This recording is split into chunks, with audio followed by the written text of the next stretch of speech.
Most businesses think that they have to be the best to win in the market, but that's a lie. I've helped businesses to find their unfair winning advantage within an hour without even changing their products, touching their products, or big ad spend without even have to compete with all the competitors in the market. Hi, I'm Basil. I run a branding agency that specializes in logo and identity design and brand consultation. Just within these 2 days, I have 2 customers coming in, facing the same questions, and just so it happens that they are from a totally different background.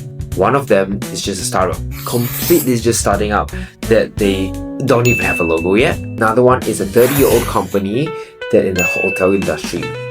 And both of them are facing the same problem that can be solved with the same solution that I'm going to share today. In the first consultation with a startup, I tell them one thing that they have never thought of. They thought that it's illogical and against what the common sense is. This is what I've told them. Everyone can be number one. You just have to choose the game you can win. For example, let's say you're a videographer. It's hard for you to say that you are the best videographer in the whole world, right? How about number 1 videographer in Malaysia or Sarawak? Still tough, right? How about in Miri? Okay, it's getting warmer. How about in Miri that just specialized in storytelling videography? Now we're talking, right? So this is how you play the game. You shrink your battlefield until you are the obvious leader, and then you brand yourself as that one, and you market yourself as that position. So once that everyone agrees with this title, from there you step by step you expand your territory. So this gives a clear direction for the startup company to find a niche where they can actually be the obvious leader in, and then to build their name, starting to build their name there. But then this solution can be applied anywhere. There are 2 questions that I asked them that give me the 2 unfair advantage from them. So the first question I asked is, why do people go to you? They answered me, food.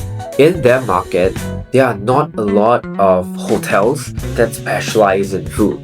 At least people don't perceive them to be associating with food. For example, there are hotels that associate themselves with art. There are hotels that associate themselves with lifestyle or being budget. You can only associate yourself with certain key elements, right? So this hotel has been there for 30 years. It's established. So all the older generation know them and know them for their food. Which specific type of food? Western food. Because in that area, they have another established hotel that also specializes in food, but in Eastern food, in Chinese food. So there you have it. You are not competing with hundreds of hotels now, that you are a food specialized hotels, an established hotel that specializes in Western food.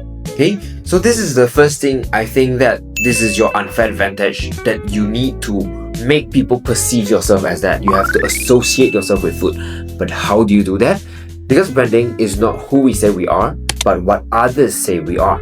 So what exactly to do? They told me that their venue is surrounded by a lot of little local restaurants and eateries. So I suggested them, go and do a 3-day event. Events like this give people very strong impression and association to associate your brand with food. This will make you even more memorable, and then your positioning will be even sharper so people can remember you.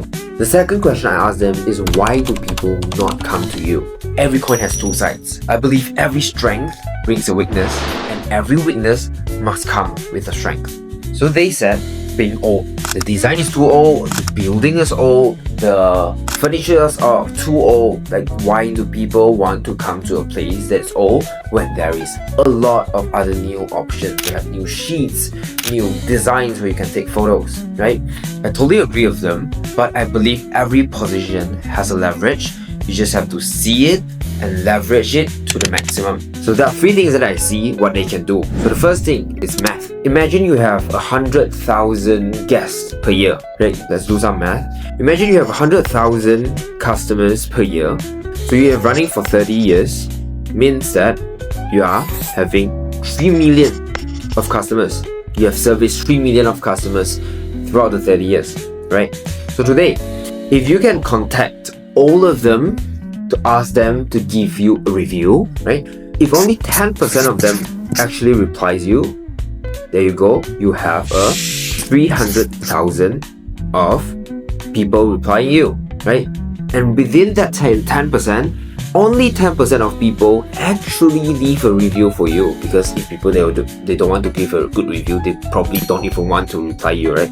So assuming 10% of them even reply you, you have a 30k of good reviews there, right? So this is just the numbers of for somebody might probably not even be alive anymore, right? But then 30k of reviews. So imagine if I'm a foreign visitor, this is the first time I've come to your town, there's a hotel with 30,000 good reviews and another new hotel with only 72 reviews. Which one would I go to? It will be an unfair advantage for me to compete, right? I would definitely choose this one because I have that amount of people of review. There must be a reason. So first thing, there is you have great numbers to show people. The second thing, I would say, story.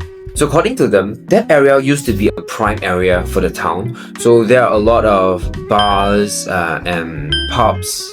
So that brings up a lot of different memories there. One thing they can do is they can use that to showcase the story. Throughout the 30 years, I believe a lot of very important people have come to the place. Show them, tell them in which year, who have come here, and this is the gift that they gave us. Hang it there.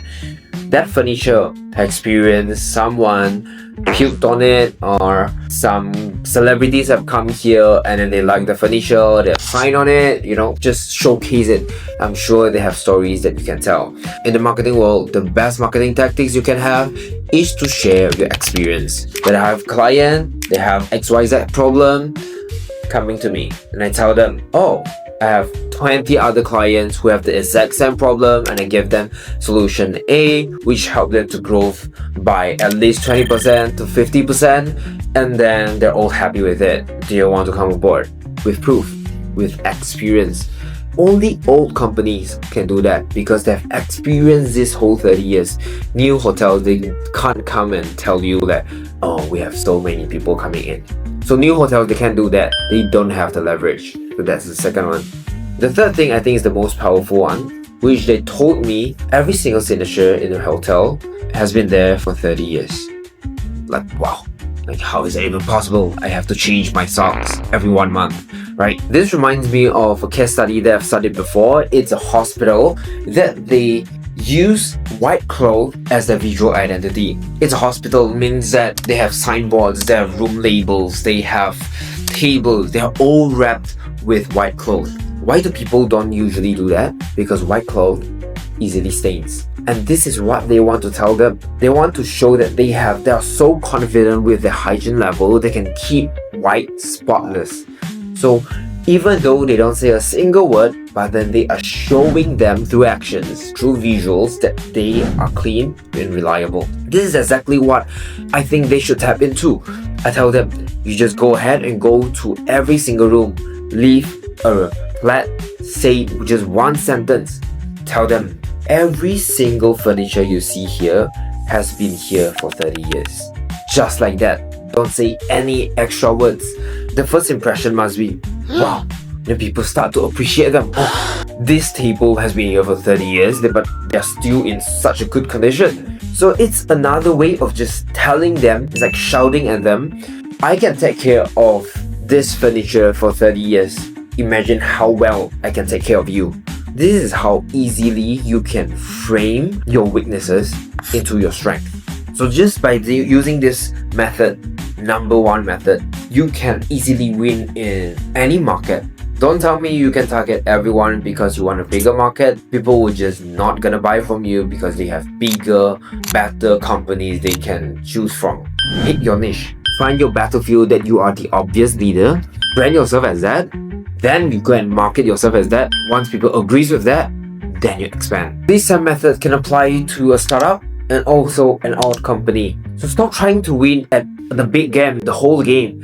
Start winning at small games, and then slowly you expand from there. You have to let your customer think that they don't have any other option in your industry, that they have to go to you.